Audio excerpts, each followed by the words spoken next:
എന്ന ചോദ്യത്തിന് പ്രസക്തിയില്ല. ഉണ്ട്, അത് പല വിധത്തിൽ തെളിഞ്ഞു വരുന്നതേ.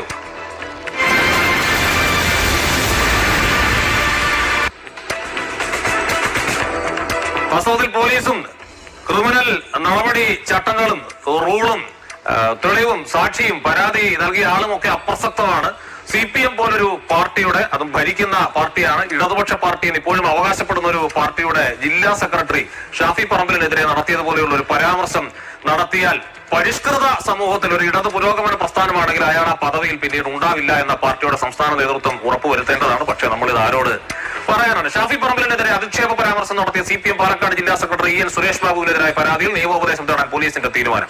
മൂന്നാം കക്ഷി പരാതി നൽകിയതിനാൽ നിയമോപദേശം ഇല്ലാതെ തുടർ നടപടി സ്വീകരിക്കില്ലെന്നാണ് പോലീസിന്റെ നിലപാട്. സുരേഷ് ബാബുവിനെതിരായ 2 പരാതികളും പാലക്കാട് SP നോർത്ത് പോലീസിന് കൈമാറും. വിവരങ്ങളുമായി പ്രിയ ഇളവള്ളിമഠം ചേരുന്നു.